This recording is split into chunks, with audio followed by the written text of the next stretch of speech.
जिस टकराव ने सुपर पावर अमेरिका और चीन को आमने सामने ला खड़ा किया था, अब वही टकराव एक बड़े करार में तब्दील हो चुका है। लेकिन ये करार सिर्फ राजनीति की डील नहीं, बल्कि एक पूरी पीढ़ी के डिजिटल भविष्य से जुड़ा है। नमस्कार, मैं हूं आसिफ इकबाल और आप देख रहे हैं वन इंडिया।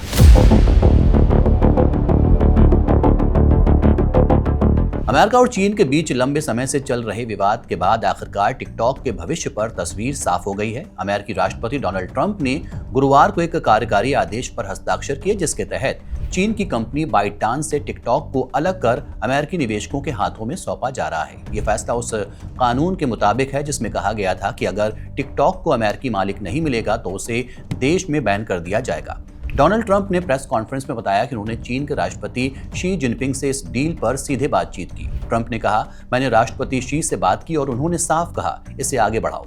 अब टिकटॉक पूरी तरह अमेरिकी संचालित होगा। इस डील के तहत अमेरिकी निवेशक 80% हिस्सेदारी लेंगे। बाइटडांस और चीनी निवेशकों के पास 20% से भी कम हिस्सेदारी रहेगी। टिकटॉक का अमेरिकी वर्जन एक 7 सदस्यीय बोर्ड द्वारा नियंत्रित होगा, जिनमें से 6 सदस्य अमेरिकी साइबर सुरक्षा और राष्ट्रीय सुरक्षा विशेषज्ञ होंगे। व्हाइट हाउस के मुताबिक नई अमेरिकी टिकटॉक कंपनी का मूल्यांकन $14 अरब यानी कि लगभग 1.1 लाख करोड़ रुपए किया गया है। यह आंकड़ा बाइटडांस की कुल नेटवर्थ से काफी छोटा है, जिसका अनुमान करीब $330 अरब है। तुलना के लिए मेटा का बाजार मूल्य लगभग $1.8 ट्रिलियन है। इस डील में सबसे बड़ी भूमिका सॉफ्टवेयर दिग्गज ओरेकल निभाएगी। ओरेकल न सिर्फ टिकटॉक के अमेरिकी संचालन की निगरानी करेगी, बल्कि ऐप के शक्तिशाली रिकमेंडेशन एल्गोरिदम का लाइसेंस भी संभालेगी और अमेरिकी यूजर्स का डेटा सुरक्षित रखने के लिए क्लाउड सर्विस उपलब्ध कराएगी। ट्रंप ने प्रेस कॉन्फ्रेंस में बताया कि कई बड़े निवेशकों में रूपर्ट मर्डोक, जिन्हें मीडिया मुगल कहा जाता है, माइकल डेल कंप्यूटर्स के CEO भी शामिल हैं। ट्रंप ने कहा कि ये सबसे बड़े निवेशक हैं, इससे बड़े नहीं होते। जब ट्रंप से पूछा गया कि क्या टिकटॉक अब मागा यानी कि मेक अमेरिका ग्रेट अगेन विचारधारा से जुड़ा कंटेंट ज्यादा दिखाएगा, तो उन्होंने कहा, मुझे तो मागा कंटेंट पसंद है, अगर हो तो मैं 100% मागा संबंधी बना दूं। हालांकि उन्होंने ये भी जोड़ा कि टिकटॉक पहले की तरह हर तरह का कंटेंट को बढ़ावा देगा और हर समूह के साथ इंसाफ किया जाएगा। टिकटॉक अमेरिका में लगभग 18 करोड़ यूजर्स इस्तेमाल करते हैं। ट्रंप ने 2024 के चुनावों में अपनी जीत का श्रेय भी टिकटॉक को दिया था और कहा था कि युवा लोग टिकटॉक को बचाने के लिए मेरे साथ थे। उन्होंने दिवंगत रूढ़िवादी कार्यकर्ता चार्ली किर्क को भी याद किया, जिन्होंने उन्हें टिकटॉक से जुड़ने की सलाह दी थी। ये डील अमेरिकी टेक उद्योग में ट्रंप प्रशासन की बढ़ती पकड़ को भी दिखाती है। हाल ही में सरकार ने चिप मेकर इंटेल में 10% हिस्सेदारी खरीदी थी और अब टिकटॉक की इस डील के जरिए सोशल मीडिया इंडस्ट्री में सीधी दखल मिली है। ट्रंप प्रशासन पहले ही एप्पल और इनवीडिया जैसी कंपनियों से अरबों डॉलर का घरेलू निवेश का आग्रह कर चुका है।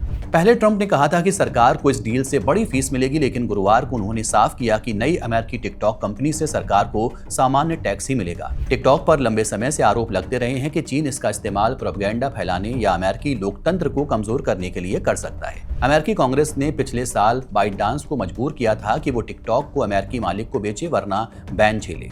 इस बैन को जनवरी में सुप्रीम कोर्ट ने भी मंजूरी दी थी। हालांकि राष्ट्रपति ट्रंप ने पदभार संभालते ही इस बैन को टाल दिया और सेविंग टिकटॉक नामक आदेश जारी कर डील की राह आसान बनाई।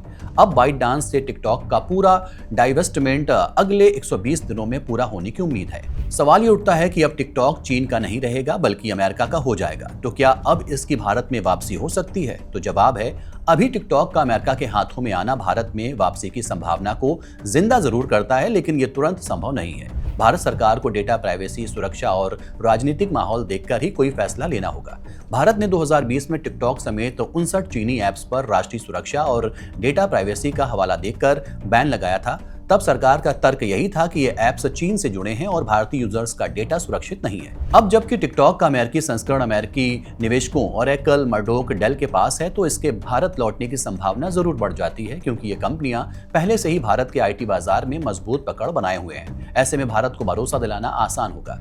इसके अलावा अगर टिकटॉक ये साबित कर देता है कि भारतीय यूजर्स का डेटा भारत या किसी न्यूट्रल सर्वर पर स्टोर होगा और चीन का कोई दखल नहीं होगा, तो बैन हटने का रास्ता खुल सकता है। अमेरिका चाहता है कि उसकी टेक कंपनियों को भारत जैसे बड़े मार्केट में जगह मिले, इसलिए राजनीतिक दबाव भी काम कर सकता है। चीन और अमेरिका के बीच हुआ ये सौदा न केवल टिकटॉक के भविष्य को बचाता है, बल्कि अमेरिकी कंपनियों को सोशल मीडिया के क्षेत्र में नई ताकत भी देता है। अब देखना यह होगा कि अमेरिकी हाथों में जाने के बाद टिकटॉक कितना बदलता है और इसके कंटेंट और पॉलिसी पर क्या असर पड़ता है, साथ ही भारत में इसका क्या भविष्य है।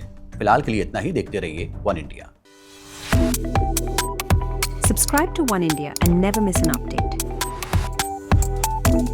Download the One India app now.